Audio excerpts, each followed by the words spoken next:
Muchas gracias, amigos de Al Punto, bienvenidos a esta sección. Hoy vamos a conversar con el recién electo subdirector del Instituto Dominicano de Cardiología, el doctor Josué Pichardo. Bienvenido y felicidades.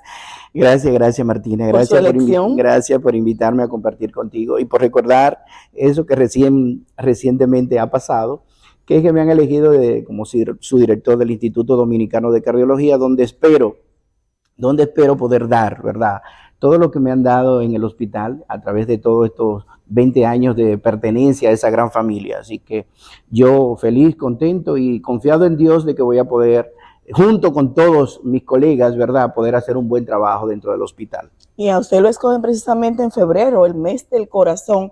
Explíqueme por qué se celebra el mes del corazón.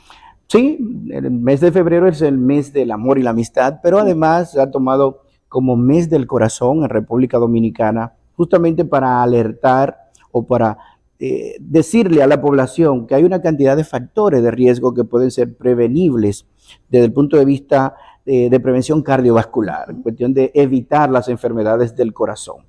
Factores de riesgo que podemos reconocer y que podemos, como te digo, haciendo pequeños cambios en nuestro estilo de vida y en lo que hacemos diariamente, poder de controlar y así evitar la enfermedad cardiovascular a largo plazo. Usted puede mencionar algunos puntuales que podemos manejar en el día a día.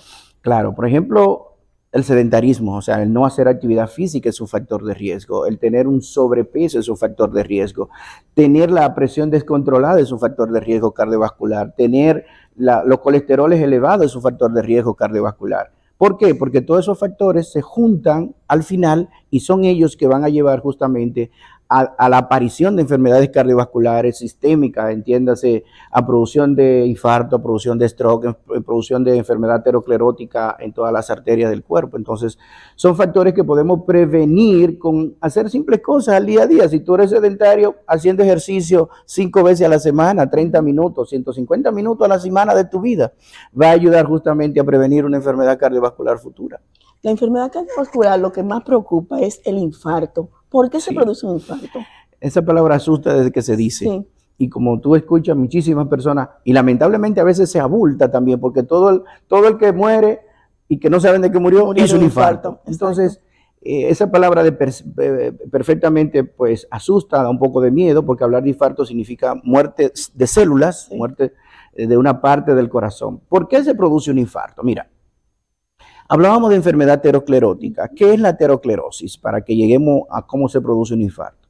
Aterosclerosis no es más que el depósito de sustancias, esencialmente de colesterol, el llamado colesterol malo, LDL colesterol, que se va depositando a través de los años en las paredes de las arterias.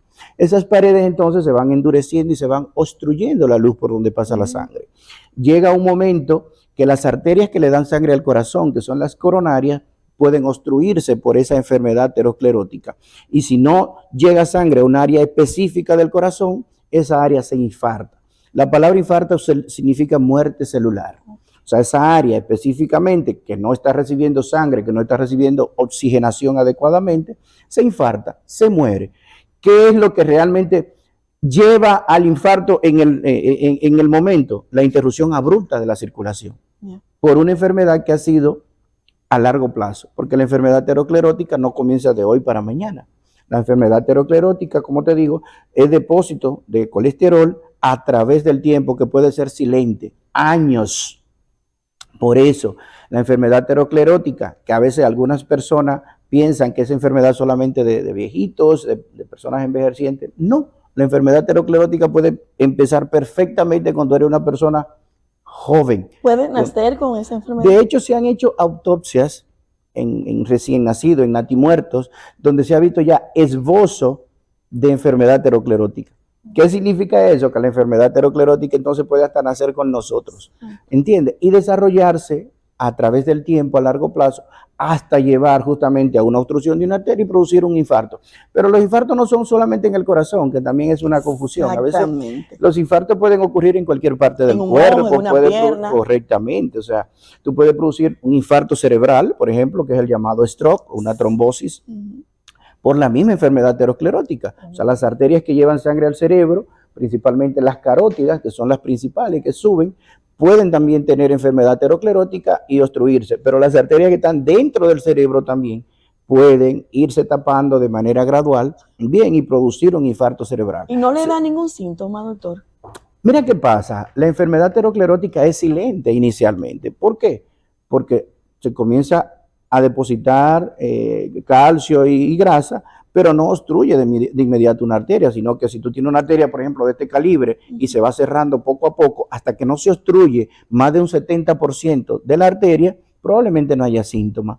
Es una enfermedad puramente silente que a través del tiempo entonces se va desarrollando. ¿Cuál es el problema? Que justamente este mes y todos los meses de febrero se hace ese llamado para que las personas entiendan que las enfermedades cardiovasculares son silentes en el tiempo y tú tienes que conocer los factores de riesgo, porque mientras más factores de riesgo tú tienes, más posibilidad tienes de desarrollar de manera silente esa enfermedad aterosclerótica y que en el futuro entonces tenga un problema que te dé síntomas. Nosotros no nos gustaría que a nadie le dé síntomas, porque cuando da síntomas es porque ya el problema ocurrió. Ojalá que pudiéramos descubrir los problemas ateroscleróticos antes de que ocurra un evento, antes de que ocurra un infarto, antes de que ocurra una trombosis, antes de que ocurra una trombosis en una pierna, por ejemplo, o que ocurra una trombosis mesentérica, porque los infartos, como te digo, pueden dar en el corazón, en el cerebro, en una pierna, a nivel abdominal, o sea, en cualquier lugar, en un ojo, donde quiera que tú te lleves circulación. Si se obstruyó una arteria y no recibe el área oxigenación, puede infartarse, pueden dañarse células. ¿La persona puede sobrevivir a un infarto? Claro, claro que sí. ¿Cómo? Gracias al Señor, en estos tiempos modernos existen herramientas que nos permiten, primero, diagnóstico temprano, y ahí yo entiendo que la población debe ser bien cauta.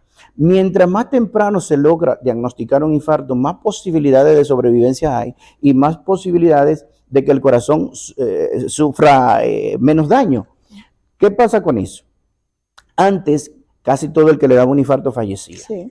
Le dio un infarto, se quedaba en la casa, no había muchas cosas que hacer, pero en este momento tú tienes síntomas de un infarto, dolor de pecho, que es el principal síntoma, dolor opresivo, retroesternal, o sea, en el centro del pecho, que puede irse a la mandíbula, puede irse al brazo izquierdo, y a algunas personas le puede ir a la espalda. O sea, si usted tiene un dolor de esa característica y usted busca de manera rápida, de manera temprana, asistencia médica y se logra diagnosticar el infarto, usted puede llevarse de inmediato a una sala de hemodinamia y hacer un intervencionismo coronario, que es primero diagnosticar y ver dónde está la obstrucción y luego destapar en el mismo procedimiento esa coronaria que está obstruida.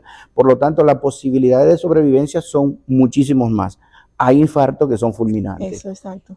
Que no hay duda de que cuando se habla de infarto, pues peligra la vida. Entonces, si es un infarto muy grande, o sea, si es un territorio del corazón, o sea, un área muy importante, el paciente puede hacer hasta una muerte súbita y no le dé tiempo a ir a buscar asistencia. Pero no hay duda de que si usted busca asistencia de manera temprana y oportuna, la mayoría de los infartos, el paciente va a sobrevivir. La mayoría. Incluso, en este momento, hay más pacientes, por ejemplo, en falla cardíaca, que es una de las cosas que en la que más trabajo y que más me apasiona, la insuficiencia cardíaca. ¿Por qué hay más falla cardíaca? Porque hay más personas sobreviviendo a un infarto. Antes se moría de una vez. Ahora la persona puede durar 10, 15, 20, 30 años después de un infarto. Pero a largo plazo, donde ocurrió el infarto, el corazón entonces puede quedar con una cicatriz y el corazón se puede dilatar en el tiempo, crecer. Y entonces el paciente lo que va a tener es eso que se llama insuficiencia cardíaca. Porque hay personas que pueden sufrir un infarto y no darse cuenta. Claro que sí. De hecho, hay personas que se dan cuenta que hicieron un infarto cuando van a la consulta del médico. Cuando el médico hace una evaluación, cuando le hace un electrocardiograma o hace un ecocardiograma y le dice, mire, pero usted tuvo una situación, aquí hay un evento, hay que investigarlo un poco más porque pueden haber infartos silentes. Hay una población importantísima de personas que no hacen dolor a un infarto. Principalmente las personas diabéticas de larga evolución y los envejecientes, personas de más de 70, 80 años, a veces hacen infartos sin dolor y a veces hacen infartos con algunas características que no son las acostumbradas, que no es lo que uno espera. Por ejemplo, primero hay un grupo que no hace dolor, está tranquilo, lo que sintió fue caminando un mareíto y a veces no le da ninguna importancia. Bien, hay otros que no sienten absolutamente nada, pero hay manifestaciones, como te digo, por ejemplo, de falta de aire. Que iba subiendo una escalera y le faltó el aire. y la persona no le dio tampoco mucha importancia. O hay personas que van caminando y de repente tuvieron un síncope, es una pérdida de conocimiento, se mareó. Y la primera manifestación entonces del infarto es esa, cuando se va y se investiga. Bueno, esta semana pasada una persona muy allegada a mí, ojalá cuando vea esta entrevista diga que sepa que estoy mencionándole a él, y justamente estaba en una plaza comercial y sintió una molestia y se sintió mareado, se agarró, incluso se cayó un poco al piso, se paró. En ese momento lo llevan al médico, le hacen pruebas del corazón, le hacen enzimas cardíacas, se llama, y se evidencia que hay una elevación muy significativa de enzimas cardíacas. Se lleva hemodinamia y tenía 4 arterias obstruidas, o sea, 4 lesiones significativas donde hubo que ponerle stent, se llaman así las mallitas que cuando se hace el cateterismo se introducen y donde se produjo la obstrucción, abren la arteria otra vez, o sea, hubo que ponerle varios stents. Entonces, la primera manifestación de esa persona fue simplemente un mareo, no fue un dolor de pecho. Y era un infarto. Y era un infarto grande, ¿entiendes? Entonces, por eso, las personas cuando tienen ya factores de riesgo, porque ¿cuál es la situación? Y volvemos al inicio de por qué se celebra el mes del corazón. Identificar los factores de riesgo te permite a ti, desde que ves un paciente, decir, bueno, este paciente tiene múltiples factores de riesgo que aunque no me está haciendo una manifestación específica que esperaba para el infarto, tengo que investigarlo. Las personas diabéticas tienden, como te digo, a hacer infartos sin dolor, pero además la diabetes es uno de los principales factores de riesgo, lamentablemente, para la enfermedad aterosclerótica a largo plazo y que un paciente pueda sufrir un infarto. Wow, hay mucho de qué hablar, doctor. Sí. Pero se nos acaba el tiempo. Muchísimas gracias por estar con nosotros. Esperamos que se repita y que tenga una buena acción en su subdirección en el Instituto Dominicano de Cardiología. Gracias. Nuestros micrófonos son de usted para que se exprese y se despida. No, gracias Martina. La verdad que siempre estaré dispuesto y más cuando tenemos que hablar de salud para prevenir justamente enfermedad cardiovascular. Entiendo que las puertas del instituto van a estar abiertas igual para ti y para todas las personas que quieran buscar asistencia médica y ver todos los servicios que realmente nosotros ofrecemos. Yo con todo el gusto estaré dispuesto a cooperar, a ayudar y hacerle entender que mientras más prevenimos, menos enfermedad cardiovascular futura vamos a tener. Okay. Muchas gracias. Muchas gracias, amigos de Al Punto.